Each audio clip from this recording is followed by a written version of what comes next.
Hello and welcome to Face Off. On today's show, the discomfiture of the French right. After Nicolas Sarkozy promises to repeal France's gay marriage law, he's raised eyebrows on both left and right. We'll be asking whether the former president and presidential hopeful went too far. I'm joined by two of our regular guests today to discuss that. Philip Turl, who's a political reporter, of course, at RFI, and often joins us on the show. Gregory Viscusi as well, political reporter as well for Bloomberg News. Well, for many months, of course, we've been preoccupied together on this show with the troubles of the left and the floundering of the Socialist Party. Today we turn to the UMP as it tries to decide ahead of the 2017 presidential election who should be its candidate. Nicolas Sarkozy hopes it will be him, and he's been going into overdrive, some say too far, to try to get those within his party to back him. Here's a look at what he was up to on Saturday night. Nicolas Sarkozy back on the front line, and a warm welcome by the supporters of France's opposition UMP party. This time, the former president took to the stage to clarify his stance on the country's gay marriage law. As for the Taubira law, let me be clear, it has to be rewritten from the ground up. This is not a choice. His announcement was met with jeers from party members who want to go further. Okay, if you're saying we should repeal it and pass a new law, it comes down to the same thing, and it achieves the same result. In the past, Sarkozy had called for the law to be rewritten, but he had never stated outright that he would want to cancel it. Candidate Hervé Mariton too called for the measure to be scrapped. Opposing the two on the political stage, however, Bruno Le Maire. We, the Republicans, will not go back and revise the Taubira law on gay marriage. The three candidates have now spoken on one of France's most controversial issues. For Sarkozy in particular, it was a winning political move, but one that may be questioned later in the campaign. According to polls, some 68% of the French are in favor of same-sex unions.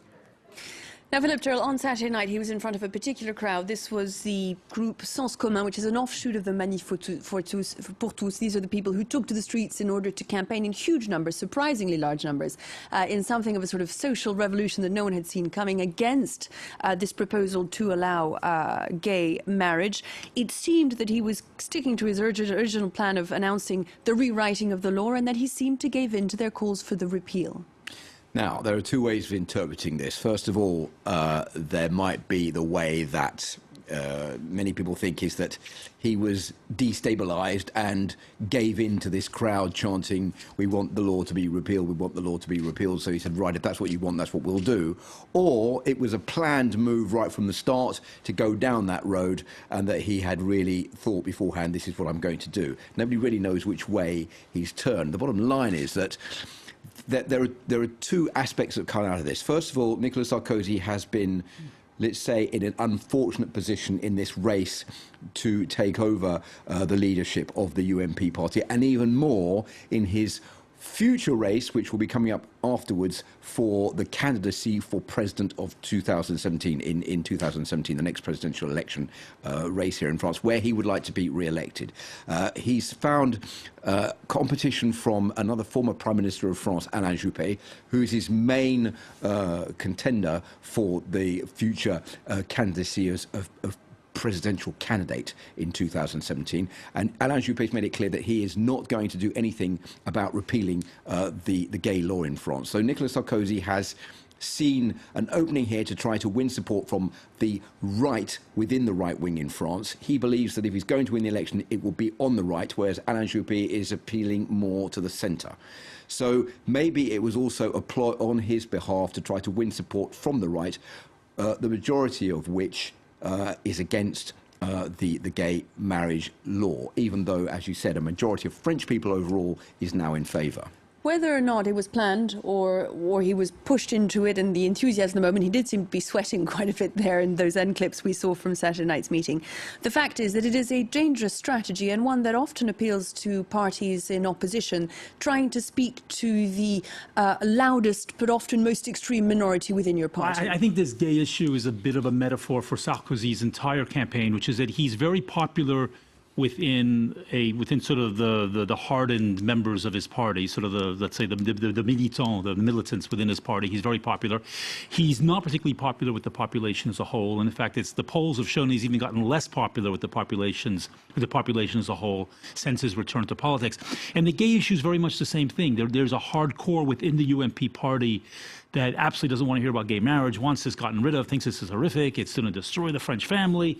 And the vast majority of the French either just don't care or are in favor of gay marriage. And I think that, so, yeah, right now he is battling to take over the UMP party, which he will manage to do. He will easily win the election to become president of the UMP. But he's doing it by appealing to a hardcore group within the party that do not have the same views as the population as a whole, who he then is going to have to start courting once he wants to be a candidate for the presidency.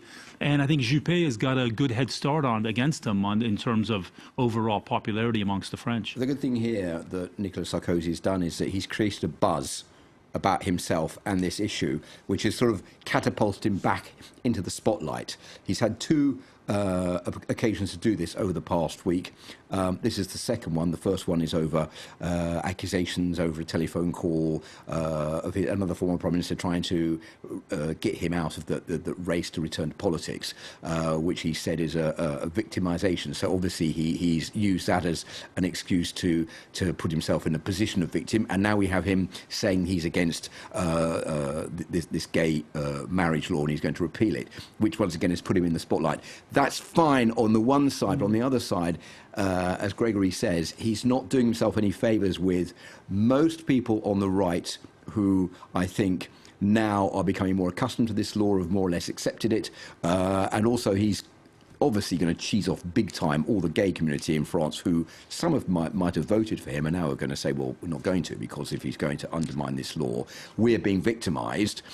The gay community is an easy one to pick on, and when we need a scapegoat, they're the ones who will do. And it's what Nicolas Sarkozy has appeared to do in this meeting. Yeah, he's put him back in the spotlight, but not in a very flattering way. It kind of reminds us of the old Sarkozy being divisive, being hyperbole about everything, and I'm not sure it's a wise move. It has, though. You alluded a moment ago, Philip, to the whole issue around François Fillon. That part of his strategy, or that series of that story itself, has at least put out of the race one of the leaders, François Fillon. I mean, surely he has very little chance of managing to rally anyone around him today. He probably never did anyway. I mean, even beforehand, Fillon, who was Sarkozy's former prime minister, was never very high in the polls.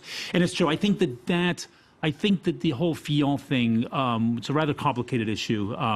It probably has enabled Sarkozy to play the victim card a little bit, but I think it's all going to be forgotten within a few. I think that's a whole affair. It's going to be forgotten within a few weeks. Only about 8% of French people have said that they were in favour of François Fillon being a presidential candidate. So I think he's more or less out of the race. He's going to try to get back into it, but he's been seriously handicapped by all these accusations that he tried to undermine Nicolas Sarkozy's return to politics. The big question, of course, now is, we've got this declaration from Sarkozy that if he gets back into power, he's going to repeal this gay law.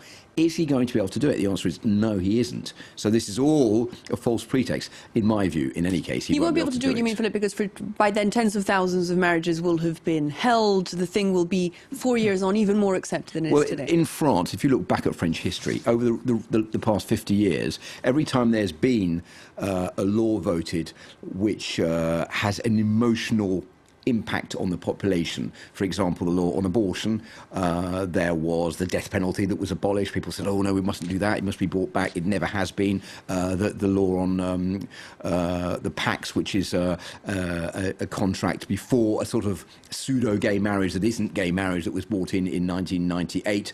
That caused an outrage amongst the right wing, like we're seeing now over the current gay marriage bill. But that's been totally forgotten, and people say, well, didn't we look silly back in 1998 protesting against it? It's been universally accepted in France. So there's never been a case when a law that's been voted in has been taken out again afterwards. And if it were taken out, what would you do with the people who've already been married? Would you unmarry them? I think we should point out, though, that no one really is against gay marriage per se. Even Sarkozy says he's in favor of some kind of civil union or whatever. It's all about the kids, as they put it, and all of the fuss is about whether or not gay marriage would then give gay couples the right to adopt. It also has to do with surrogate mothers, whether it would open the door to surrogate mothers, both of which are illegal in France, even if they're widely accepted in other Western countries.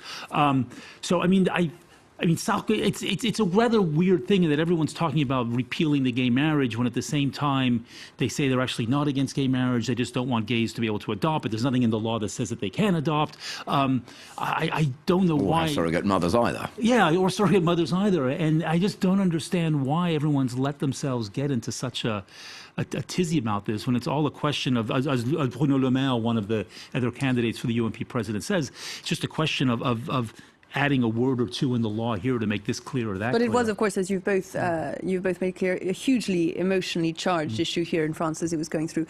If it is the case that Nicolas Sarkozy, ahead of this election, is promising things that he can't possibly deliver on, Philip, that the rifts at the heart of the right are beginning to emerge even before the race for the primary has begun, is it not the case that they're just going to tear each other apart ahead of next presidential election, and that it could be catastrophic for any return? The right wing in France is in dire straits since Nicolas Sarkozy lost the presidential election in 2012. There was a terrible leadership battle for the UMP right-wing party that was created almost as a winning machine for Jacques Chirac and also for Nicolas Sarkozy to win presidential elections in France. After Sarkozy lost in 2012, there was a very, very violent battle between one former prime minister and another former minister for the leadership, and that has left some terrible scars within the party and divided the camps almost at knife point. And all of this isn't helping. And I think if you consider what some people are saying, there may be truth in the matter that Nicolas Sarkozy is pinpointing this gay marriage bill because he knows that if he's elected, he's going to have an awful lot of trouble trying to pull France out of the recession, trying to bring down unemployment, trying to boost economic growth, all the problems that President François Hollande is trying to cope with at the moment and which he can't really deal with and which are the basis of this growing dissatisfaction with the current French president. Well, it is something we're going to continue to follow, of course, as the race for the primaries on the right hots up, as the race for the presidential prepares to get off the ground over the coming months. We will be following it here on Face Off. Thank you very much indeed, Philip Turrell. Thank you very much, Gregory Viscusi, for having been our guest today. That brings us to the end of the show. We'll be back soon, though, for another look at what's going on in French politics. More news in just a moment.